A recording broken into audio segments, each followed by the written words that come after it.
Om Swastiastu. Perkenalkan, kami dari kelompok 14 akan melakukan presentasi pada kesempatan kali ini. Adapun anggota dari kelompok 14 yaitu yang pertama ada saya sendiri, Ana Agus Sri Cahyadewi dengan NIM 2102022634, ada Nyoman Tili Artini dengan NIM 2102022640, dan yang terakhir ada Niputu Della Widya Pramesti dengan NIM 2102022678. Pada kesempatan kali ini, kami akan membawakan materi mengenai The Balance Scorecard. Jadi ada pun pokok bahasan yang akan kita bahas, yaitu mengenai fitur-fitur Balance Scorecard. Yang kedua, menghubungkan Balance Scorecard dan strategi. Dan yang terakhir, cara mencapai strategi alignment melalui Balance Scorecard. Untuk materi yang pertama, itu mengenai pengertian Balance Scorecard.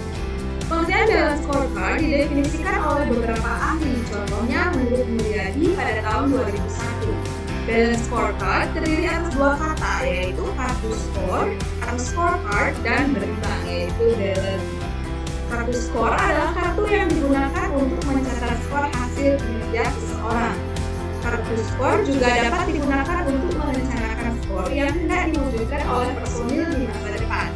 Kata berimbang dimaksudkan bahwa kinerja personil diukur secara berimbang dari dua aspek, yaitu keuangan dan non-keuangan, jangka pendek dan jangka panjang, intern dan extern. Jadi kesimpulan pengertian balance scorecard dapat didefinisikan sebagai perencanaan dan manajemen sistem strategi yang digunakan secara luas dalam bisnis dan industri, pemerintah dan organisasi nirlaba di seluruh dunia untuk menyelaraskan kegiatan usaha dengan visi dan strategi organisasi, meningkatkan komunikasi internal dan eksternal, dan memantau kinerja organisasi terhadap tujuan strategi dengan 4 perspektif, yaitu keuangan, pelanggan, proses bisnis internal, serta pembelajaran dan pertumbuhan. Baik, sekian materi yang dapat saya sampaikan. Untuk materi selanjutnya, yaitu mengenai fitur-fitur Balance Scorecard, akan dijelaskan oleh Nyoman Tili Artini. Itu fitur-fitur Balance Scorecard. Yang pertama ada perspektif keuangan yang menjelaskan konsekuensi ekonomi tindakan yang diambil dalam 3 perspektif lain. Adapun beberapa pengukuran dari perspektif tersebut, yang pertama ada keuntungan, pendapatan, biaya, dan terakhir volume. Nah, yang kedua perspektif pelanggan yang mendefinisikan segmen pasar dan pelanggan di mana unit bisnis akan bersaing. Adapun 3 cara pengukuran pelanggan tersebut, yaitu yang pertama ada pengaduan pelanggan, yang kedua ada orientasi pada pelanggan, dan yang terakhir ada data integrity dan akurasi dalam pelacakan paket. Baik, yang ketiga ada perspektif proses bisnis internasional yang menjelaskan proses internal yang diperlukan untuk memberikan nilai kepada pelanggan dan pemilik. Adapun 2 pengukurannya, yaitu yang pertama ada kualitas, yang kedua ada efisiensi operation. Yang terakhir ada perspektif pembelajaran dan pertumbuhan yang mendefinisikan kemampuan yang diperlukan organisasi untuk memperoleh pertumbuhan jangka panjang dan kebaikan. Nah, perspektif tersebut terakhir mengacu pada 3 faktor utama yang memungkinkannya, yaitu kemampuan pegawai, kemampuan sistem informasi, dan perilaku pegawai. Sekian paparan materi dari saya. Selanjutnya akan dilanjutkan oleh rekan saya. Baik, di sini saya akan menjelaskan materi selanjutnya, yaitu tujuan dari Balance Scorecard. Tujuannya yaitu meningkatkan respon perusahaan dan efisiensi melalui pelaporan yang akurat dan tepat waktu analis metrik di berbagai bidang kegiatan perusahaan yang diukur dari perspektif yang berbeda. Bagaimana sih cara menghubungkan Balance Scorecard dengan strategi? Nah, di sini Balance Scorecard yaitu membicarakan tentang suatu teori bagaimana perusahaan dapat mencapai hasil yang diinginkan dengan melakukan tindakan-tindakan konkret.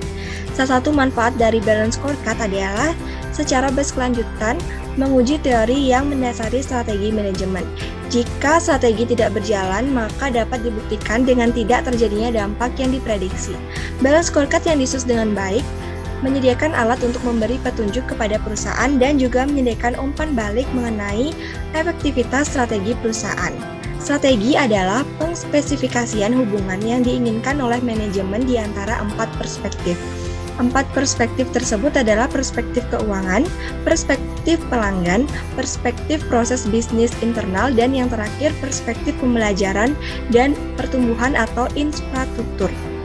Balance Scorecard menggunakan objek keuangan sebagai ukuran keberhasilan dengan tidak melupakan performance driver keberhasilan keuangan tersebut.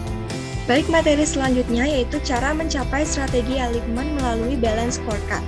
Pengertian mendasar dari alignment adalah bagaimana arah strategi divisi, unit, Fungsi di dalam organisasi harus dikaitkan satu dengan yang lain, membentuk sebuah mozaik yang menggambarkan logika berpikir atau logic of thinking yang benar tentang bagaimana arah visi dan misi organisasi dapat dicapai.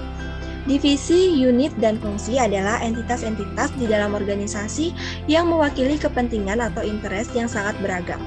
Align jika dibangun dengan baik dan dengan logika yang benar akan mengatasi persoalan konflik kepentingan atau konflik of interest tersebut. Setiap entitas menyadari keberadaannya adalah bagian dari sebuah keberadaan yang lebih besar, yaitu organisasi atau perusahaan atau korporasi. Setiap entitas menyadari bahwa visi dan misi korporasi hanya dapat dicapai jika semuanya berjalan pada arah yang sama, dengan menjalankan tugas dan perannya masing-masing.